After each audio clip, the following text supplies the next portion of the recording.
मुल्क भर में हेल्थ केयर वर्कर्स को कोरोना वैक्सीन लगाने का बाकायदा आगाज हो गया है। पहले मरहले में तकरीबन 4 लाख के करीब डॉक्टर्स और हेल्थ केयर वर्कर्स को यह वैक्सीन लगाई जाएगी। कराची में इसका आगाज डाउ यूनिवर्सिटी ओझा कैंपस में डॉक्टर तनवीर चाचड़ को वैक्सीन लगाकर किया गया है। बोल की नुमाइंदा मरियम हसन ने वैक्सीन लगने के बाद डॉक्टर तनवीर चाचड़ से गुफ्तगू की है। उनकी क्या गुफ्तगू रही, आइए देखते हैं। जी हाँ, देखिए बिल्कुल कोरोना वैक्सीनेशन के पहले मरहले का आज बाकायदा आगाज़ हो चुका है। डाउ ओझा कैंपस में वज़ीर आला सिंध मुराद अली शाह ने इसका बाकायदा इफ्तिताह कर दिया है और आज जो सबसे पहले जिनको वैक्सीन लगी है डॉक्टर तनवीर अहमद चाचड़, वो इस वक्त हमारे साथ मौजूद हैं। वैक्सीन लगे हुए इनको तकरीबन आधे घंटे से ज़ायद का अरसा हो चुका है। हम इनसे जानते हैं कि किस किस्म के खौफ व हिरास का ये शिकार थे और वैक्सीन लगाने के बाद जो है कि क्या किसी किस्म की अलामत जो है वो शो हुआ है। नहीं जी, मैं जिस तरीके से आया था वैक्सीनेशन के लिए अपने आप को वॉलंटियर किया था मैंने, और मैं जिस तरीके से नॉर्मल आया था, still I am feeling as normal as I was. और लेकिन मैं ये सबसे रिक्वेस्ट करूँगा कि इस वैक्सीन का जो मैंने फ़ील किया है, मुझे अभी तक कोई साइड इफ़ेक्ट नहीं आया। वैसे नॉर्मली देखें, बच्चों को वैक्सीन्स लगती हैं, दूसरों को लगती हैं, उसमें कभी फ्लू या temperature for a time being आता है। अगर वो हुआ भी तो ये इसका कोई ऐसा बड़ा साइड इफ़ेक्ट नहीं है। अदरवाइज़ मैं नहीं समझता कि इसका कोई साइड इफ़ेक्ट है।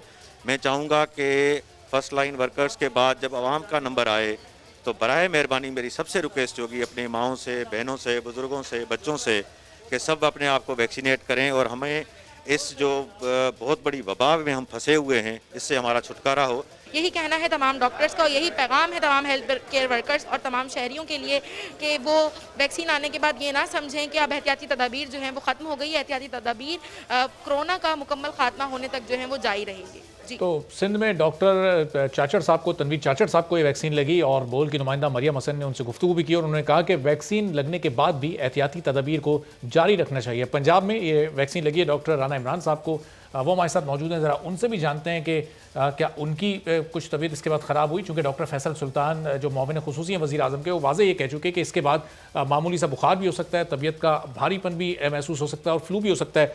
डॉक्टर इमरान साहब अस्सलाम वालेकुम, वेलकम करेंगे आपको अपने प्रोग्राम में। आपने वैक्सीन लगवाई, उसके बाद पूरा दिन आपका खैरियत से गुजरा, कैसी तबीयत है आपकी? वालेकुम अस्सलाम जी, अल्हम्दुलिल्लाह तकरीबन 30 घंटे हो गए हैं मुझे वैक्सीन लगे हुए। अच्छा। लेकिन अल्हम्दुलिल्लाह मुझे किसी किस्म का कोई साइड इफेक्ट नहीं हुआ है, ना कोई बुखार है, ना कोई बॉडी एक्स है। ये कुछ लोगों में होते हैं, ज्यादातर लोगों में नहीं होते हैं। अच्छा डॉक्टर इमरान साहब, 2 रोज़ पहले फिर यास्मीन राशिद साहिबा बड़ी सीनियर डॉक्टर हैं, वो कह रही थी कि ये वैक्सीन जो भी लगवाए वो अपनी जिम्मेदारी पर लगवाए। फिर उनके इस बयान से थोड़ा खौफ फैल गया था लोगों में, सोशल मीडिया पे भी बड़ा डिस्कस हुआ। क्या इसके सीवियर साइड इफेक्ट्स हैं जो अपनी जिम्मेदारी पर लोग लगवाएं डरते डरते? देखिए, मैंने वो उनका स्टेटमेंट जो है वो नहीं सुना है, लेकिन अगर इस तरह का कोई स्टेटमेंट मौजूद है भी तो बीइंग ए डॉक्टर हमें पता है कि हम बचपन से जब पैदा होता है बच्चा तो उस वक्त से हम बच्चों को वैक्सीन लगवाना शुरू करते हैं। और मेरा ख्याल है कि बच्चा हमारा 2 या 3 दिन का होता है जब हम उसको पहले MMR और दूसरी वैक्सीन जो है वो लगवाते हैं। और हम सारों को पता है, जो लोग पेरेंट्स हैं उन सबको पता है कि इसमें बच्चे को मामूली बुखार वगैरह हो सकता है, जो कि प्रीडोमिनेंट फीचर है।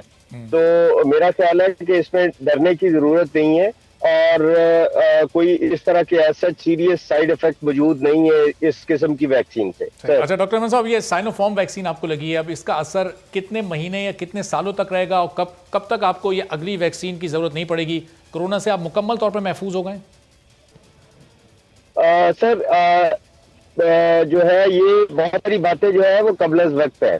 अच्छा। हमें जो की है कि कल हमारे ऑनरेबल प्राइम मिनिस्टर साहब ने ये भी बताया था और बड़ा कैटेगरी इसको ऑन एयर किया गया था कि हमें SOPs को फॉलो करना है और हमें मास्क को जो अपनी बॉडी बना के अपने लिबास रखना। बहुत शुक्रिया। डॉक्टर इमरान साहब हमारे साथ मौजूद थे अभी और बता रहे थे कि ये वैक्सीन उनको लगी है, 30 घंटे हो चुके हैं और अभी तक उन्हें कहीं कोई साइड इफेक्ट्स ऐसे महसूस नहीं हुए। डॉक्टर अनीला सदफ मेंगल साहब हमारे साथ मौजूद हैं और इन्होंने भी इस वैक्सीन को लगवाया। डॉक्टर साहब, आपको कहीं कोई साइड इफेक्ट महसूस हुए ऐसे? चूँकि ये बताया गया था कि मामूली सा बुखार भी हो सकता है इसको लगवा के, फिर डॉक्टर यास्मीन राशिद साहबा कह रही थी कि साइड इफेक्ट्स कुछ भी हो सकते हैं, इसलिए अपनी जिम्मेदारी पर इसको लगवाया जाए। आप क्या महसूस कर रही हैं अभी? देखिए, हमें भी सुबह को लगी थी 12 बजे, तो अभी तक हमें कोई साइड इफेक्ट हुआ नहीं है ना। अच्छा। और ना ही इंजेक्शन साइट पे कोई एब्सेस वगैरह या और कोई बात नहीं हुई, बिल्कुल नॉर्मल लाइफ है, जैसे हम पहले थे वैसे ही, वैक्सीनेशन के बाद भी वैसे ही है। अच्छा, और अब इसके बाद क्या SOPs को जिस तरह से पहले फॉलो कर रहे थे इस वैक्सीनेशन के बाद भी वैसे ही फॉलो करना है, या अब थोड़ा सा रिलैक्स आप लोग हो गए कि अब वैक्सीन तो लग चुकी है, अब आप लोग महफूज हो गए कोरोना से? नहीं, जब तक इम्यूनिटी बने तब तक तो हमें SOPs को फॉलो करना पड़ेगा, वही हमें मास्क वगैरह पहनना पड़ेगा, और इसका सेकेंड डोज जो है वो 21 डेज के बाद लगेगा। अच्छा, 21 डेज बाद इसका सेकंड डोज लगेगा। तो ये 2 डोज में तमाम डॉक्टर्स को लगाई जा रही है या फिर उसके बाद कोई थर्ड डोज भी होगा इसका? बस इसके 2 ही डोजेज हैं, उसमें इंशाल्लाह ताला हमारी इम्यूनिटी बन जाएगी। अच्छा, तो डॉक्टर साहब अभी भी आप लोगों को SOPs को उसी तरह से फॉलो करना है, तो फिर इस वैक्सीनेशन का फायदा क्या है? जब तक वो इम्यूनिटी नहीं बन पा रही उस वक्त तक SOPs फॉलो करनी है, फिर उसके बाद नहीं करनी? उसके बाद भी देखें, इसका जो प्रोटेक्शन है वो 80% है, ठीक है ना। तो जब तक हमारी एंटीबॉडीज बन जाए तब तक तो हमें SOPs को फॉलो करना पड़ेगा। अच्छा, और इन 2 डोजेस के बाद फिर आप लोग कितने पीरियड के लिए सिक्योर हो जाएंगे? कब तक ये वैक्सीन इफेक्टिव रहेगी? फिर उसके बाद नेक्स्ट वैक्सीन आपको कब लगवानी पड़ेगी? फिलहाल तो इसके 2 ही डोज कहे गए हैं हमें, और फिर हम एंटीबॉडीज करवाएंगे, देखें फिर कितनी इम्यूनिटी बनती है। नहीं, इसके 2 ही डोजेज हैं। अच्छा, इस दौरान जी इस दौरान कहीं कोई ऐसी एहतियात आप लोगों को बताई गई है? कोई ऐसा फूड आइटम जो आप लोग ना लें, अपनी डाइट को कहीं कंट्रोल में रखना है, इस तरह की कोई प्रिकॉशंस हैं इसके बाद? नहीं, ऐसी कोई चीज़ नहीं है, नॉर्मल लाइफ गुजारनी है जैसे पहले गुजारते थे। और वैसे भी ये लाइव वैक्सीन नहीं, इनएक्टिवेटेड इसमें होते हैं, तो इसमें इतना नहीं होता, और अच्छा। ना ही इतने कोई साइड इफेक्ट है। हमारा तो लोगों को भी यही मैसेज है कि सब आगे आए, जो भी फ्रंट लाइन हैं वर्कर्स वो सब आके लगवाएं और अपनी जिंदगी बचाएं। कितने टाइम पीरियड तक ये इफेक्टिव रहेगी? यानी ये 2 डोजेज में जो आपको ये वैक्सीन मिल रही है, इसका असर 6 माह तक रहेगा, 1 साल तक रहेगा, या उससे ज्यादा रहेगा? कोई ऐसा टाइम आपको बताया गया? ये मुझे कंफर्म नहीं है। सब्सक्राइब करें और बेल दबाएं ताकि कोई खबर रह न जाए।